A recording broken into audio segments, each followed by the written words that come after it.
What's up, guys? Hoarder here, out today in the first farm field of the season, Doug.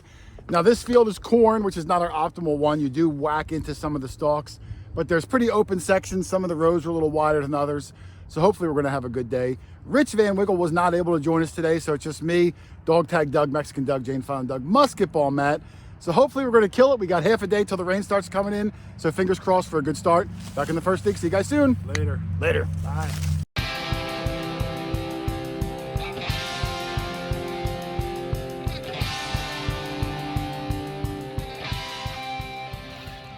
All right, first farm field of the season. This is a cornfield, but the stalks are manageable. We came out, it's gonna be an overcast day. It might start raining midway through, so it's gonna be a short day. But Musketball Matt's got the first find. We were still walking out from the cars. I haven't even got my machine on. No, we're gonna get them on. And Matt, about, what did you say, about 3 inches? Pretty shallow. Not even deep. Matt got himself a flat button. Which is a very good sign. Yeah, this is a sign of age. These flat buttons are like closing in on 200 years old, Doug. Was it a nice screamer, Matt? That shallow? Yeah, it was really loud. I thought it was trash, but it was just because it was shallow. All right, well, hey, that's a good start to the day. You know, this full shank looks this like. cornfield is unknown. This is a new one for us. We don't know how it's going to be. Now, I will say, though, Doug, I can kind of see it a little bit through these trees is the old original farmhouse still standing. Someone lives in it that doesn't own the farm field. So if we see any activity, we might go knock on the door. Excellent first find there, Matt. Children of the corn. All right, we're in field number 2. Field number 1 was kind of barren.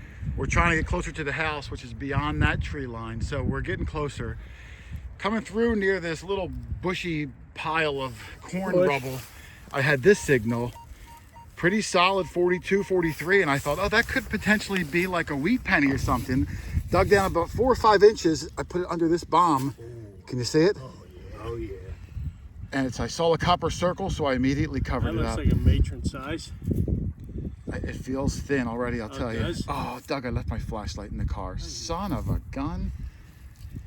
It's very, very You're thin. reverting to rookie status. Well, I just kind of forgot it. We had a lot to do this morning. I see something, but I can't make out what it is. Yeah. I can't believe I don't have my flashlight. That stinks. All right, let me try to clean up a little bit and see if I see anything on it. It feels very thin, but this is a really good sign. All right, we are hovering in super close to Matt, and he does not like it, but that's all we can do. I got to use Doug's flashlight. Man, it is super slick and very, very thin. I don't see any detail on either side. This is a farm copper by definition. The other side has those 2 weird lines. I'm sorry I keep hitting your camera. There's 2 weird lines that I thought maybe I hit it with the shovel. They look but like they're ingrained in it. I can't tell. So when I get back to the car, I'll get the pair on and see if I see anything. At the moment, it's just a super slick, flat copper. But it's a copper. It's a copper coin, and it's a sign of age, and this is going to be well over 200 years old, which at least means the spot could turn out to be really good. Yeah. Let's keep pushing towards the house, and maybe our luck will improve. Cool.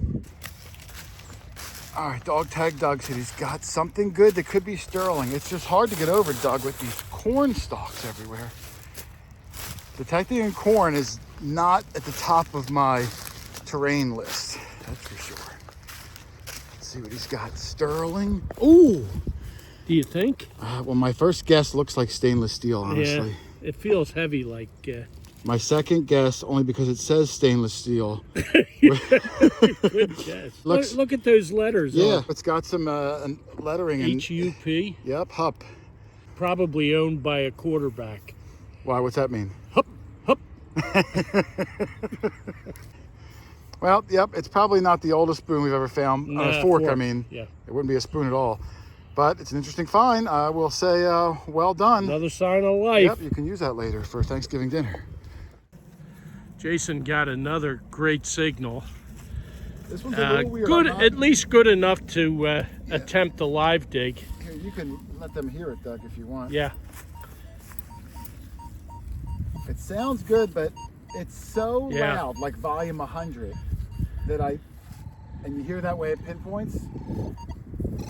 Hear that? Yep. Usually that's not a good sign. See it? Look how. Sounds like you were pretty close. You moved it. Nope. It's a circle. It feels like it's aluminum though, but what the heck is that? Could that be a token? I don't know. I mean, it would be like a silver dollar size. Yeah, it's kind of tacoed, isn't it? Yeah, but it's a perfect circle, like it could have been a token. I'm gonna open it up and see, Doug, but at the moment, not great. Let's take a look. All right. Well, I unbent it, hoping for a token. I don't see anything. It's slick on both sides, other than the crease from the former taco. Nothing on this side either. Doug, talking about tacos, a new Taco Bell opened up near my house. Do you like those Dorito tacos with the Dorito shell? I don't like Taco Bell, period. Really? Yeah. You like Taco Bell, Matt? Not usually. Oh, well. The only way I'd eat at Taco Bell is if they called me from corporate and told me they'd give me $1 million to say I love it. Wow, you hated that much Taco Bell. All right, well, he's got a vendetta, I guess, against. So much for our Taco Bell sponsorship, Doug. All right, Doug, we're going to try a new game. I'm going to call it something like Guess My Beep or something like that. I had like a 50 signal, and it sounded a little tiny bit large. I thought it might have been like a big piece of aluminum. So it was in this hole. I pulled it out of the ground, solid 47. Okay. Now I looked at it, so I won't play the game. I'd be cheating. I want you to take a guess what it is. I'll only give you the clue that it's not total junk. If you found one, you'd be happy enough with it. You know, you wouldn't be like, oh, Well, cancel. it's ringing too high for a Crodal Bell. Okay, well, I'd be elated if it was a Crodal Bell. Yeah. And it sounds too big for a coin. Yeah. Shoe buckle frame? Oh, you're close. You're close. Put it under this thing here. Oh, a buckle. Yeah, regular one, a toilet seat Wow. buckle. Yeah. And it has a cool curvature to it, Doug. You see the curvature? Yeah. And that's not bent, that's natural. That's not scoliosis? No. I think it was born that way. It was born that way. There's medication it can take, though. Okay. But no, it's got some good weight to it. I think it was maybe horse tack. It looks pretty solid. Yeah, if you feel it, it is. It's pretty heavy. It's, Yeah. what do you think, about 2.6 kilograms? Yeah. Yeah, it's not quite a full gram. It's not quite 3. So, no, I'll take it. I mean, buckles are definitely not our highest praised find, but it's something that shows age and activity. and human activity, and that's what it is. And we finally, Doug, as we peered around, they can't see it yet. The house is just after those trees. You can see it peeking through a little bit. You might see the fence. You can see some of their white fence. Yep. So we are getting closer. It's a good half a mile walk. This is going to be the most productive. Well, no doubt about it. We're closer field. to the house. Absolutely. All right. Well, that's a semi-good find. Semi-good. I'll guarantee that. All right, we're getting pretty close to the house, but the corn rows are much thicker, as you can see. So I don't know how close we're gonna be able to get to it, but I kind of found a wider row here. I've been going down and got a good signal here. That could be a wheat penny or could be another slick copper. So I'm gonna dig it up. I'm gonna have to do it by myself. There's no way to mount this camera, so hang on. All right, I dug one big shovel full of dirt, flipped it out, and my signal was still in the hole. So I got the pin pointer and I thought we would look for it together. Here we go. Oh, it's right there. It was right on the edge. Looks like it might be a dime or a penny. Wow, if it's a dime, it is. Oh, wait. No, I see weird markings on that. This is something interesting. I don't think this is US. I think it's going to be a token or something foreign. Huh. Let me clean this up and get some better light on it. It's dark today, and we'll see what this is. This could be something pretty good. All right, there's my coin, and this is a weird one, Matt. I mean, you could see all that scroll work on there, and I can't make it out without the power on it. It's really difficult. The other side, as I cleaned it though, Matt, I saw a weird design on it. I'm gonna flip it towards me. Right there, can you see that?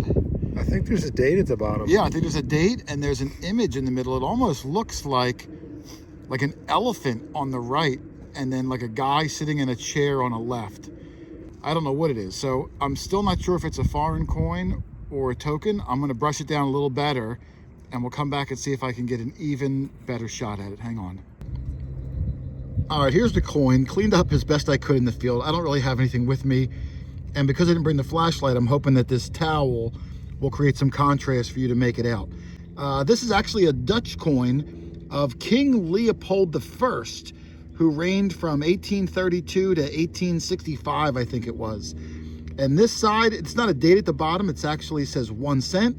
You can see the image of the lion facing to the right side of the coin. And what I thought was a person on the left is actually a constitutional date stone that has 1831 carved in it. Now, if I flip it over, this is actually the front of the coin. You can see the crown up at the top, some of the ribbons underneath of it, a bunch of squiggly lines. It's hard to make out exactly what it is.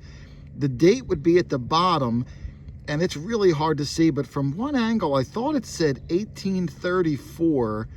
But either way, King Leopold I, like I said, reigned 1832 to 1865, so that coin will fall somewhere into that category. But what a cool find there. I've never seen that image before. That lion is super cool. Clean this up really good when I get home and add a super cool new coin to the collection. Awesome. All right, still working through the corn, another row that's a little wider.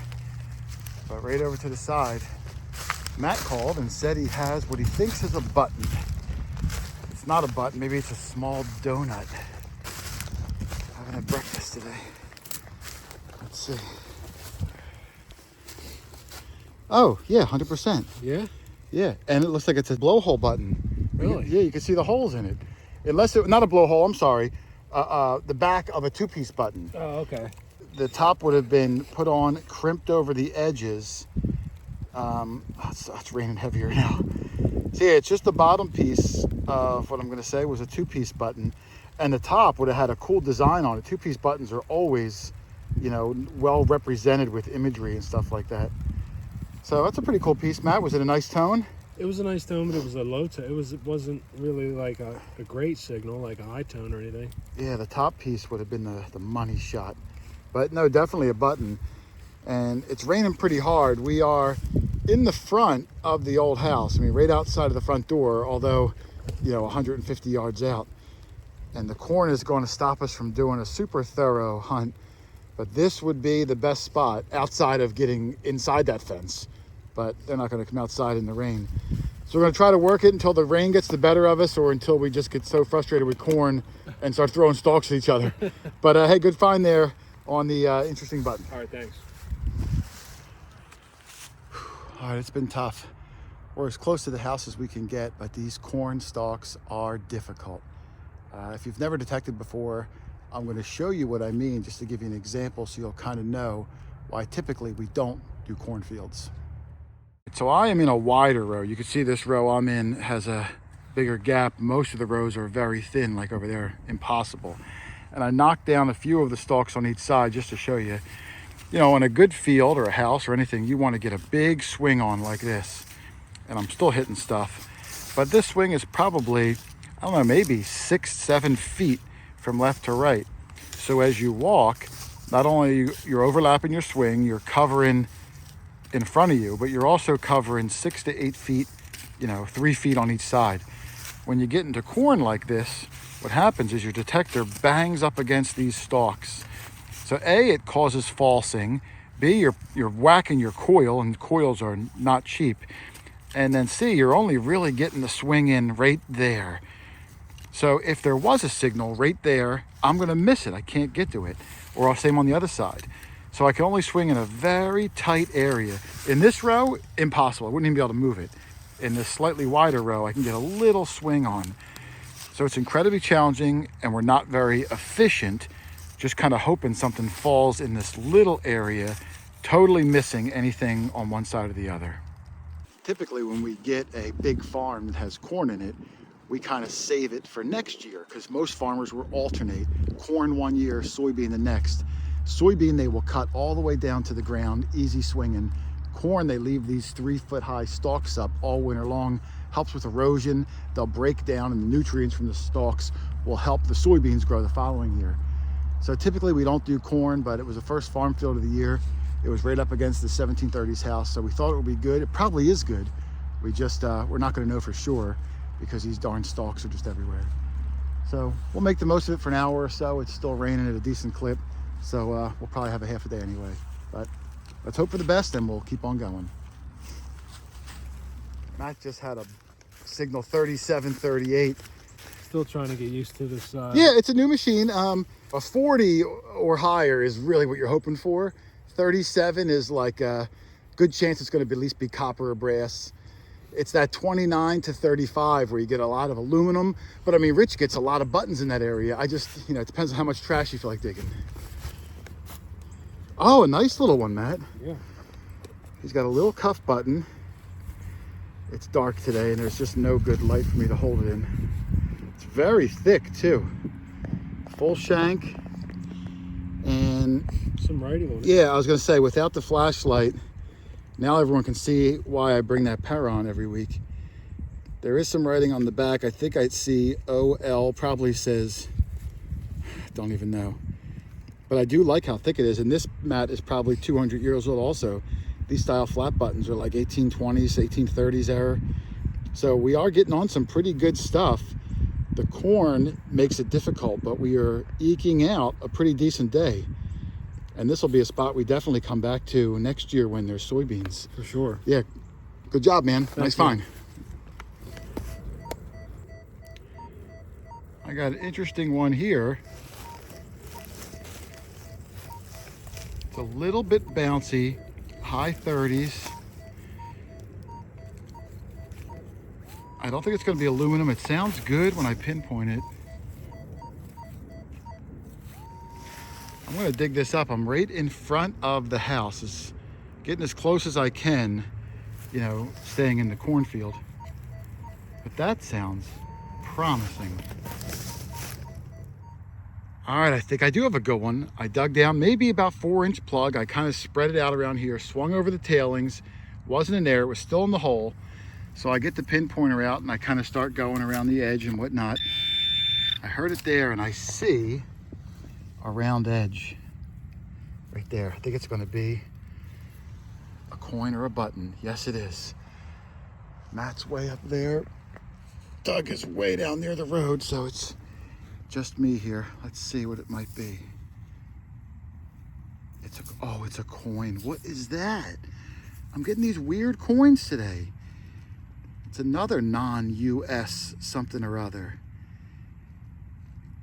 My fingers are dirty. I don't want to smear the dirt all around. What is that thing?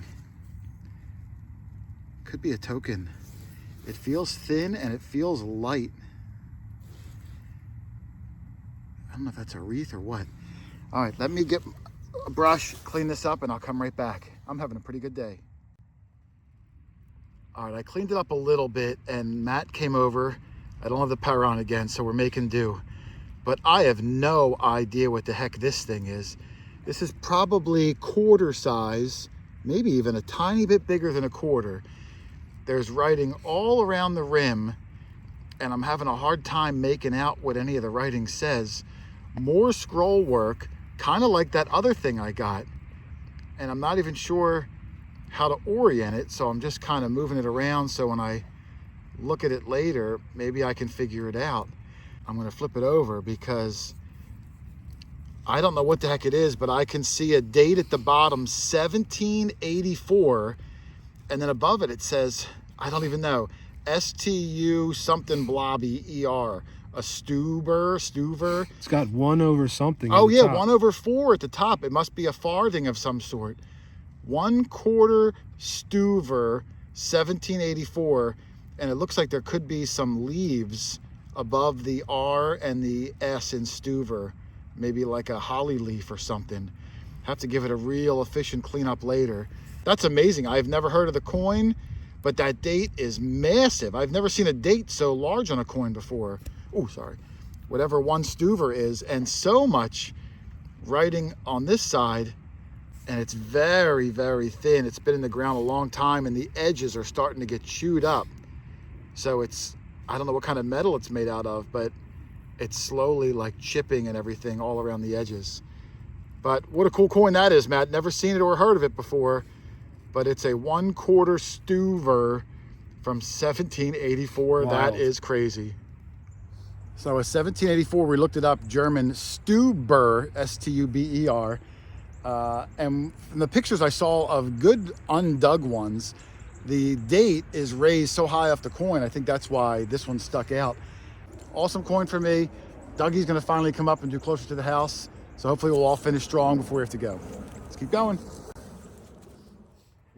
Where's the Spanish silver? I don't know. I'm gonna get the German silver if there's any German silver here. Matt came over and we're both doing as close to the house as we can get. And Matt got a pretty cool piece. It's a buckle, but one unlike one I've seen before. Look at that interesting shape. I mean, I'm sure all the weird shaped buckles had a specific reason, obviously, why they were shaped like that. I can see like maybe a strap going through this way, and then for whatever they needed another strap to come down at a 45-degree angle. So I'm sure it's probably off of the bridle at some place or another. But from the patina on this thing, I'd say it's at least 100 years old. And besides that, when was the last time we used horses for farming? Right. At least around our area, it's been a long, long time. So pretty cool find, man. I've never seen a buckle that shape, and I'm sure it probably has a specific name. If we farmed more, we would know it. So we're just going to call it buckle. Well done, brother. Thanks. Well, there it is, first farm field of the season, and even though it was corn, we still managed to get our detectors in the larger rows and find a couple of pretty cool things. A small handful of flat buttons going back to the 1820s, 1830s era. I get the one large copper coin. It was large cent size, but so slick, I have no idea what it could be. And then two totally bizarre coins. The King Leopold I Belgian coin goes all the way back to 1830 something with the lion and the constitutional stone on it. And then the German 1/4 Stuber, I think it was dated 1784. I almost wonder if it could be from a Hessian soldier because it was right around that Revolutionary War time. But what an amazing coin that thing was. So we will put this field on the list of come back to next year when there's soybeans planted. That way we can swing a little bit better. But next week we'll move on to some more easily accessible fields, including the field of 1,000 holes. And I can't wait to see all the things we get from that incredible place. But otherwise, I'm out of here. I hope everybody had a Merry Christmas and a Happy New Year. I can't wait to see all the cool things we find in 2023. So thanks for watching, everybody. Happy hunting, and I will see you on the next one. Later.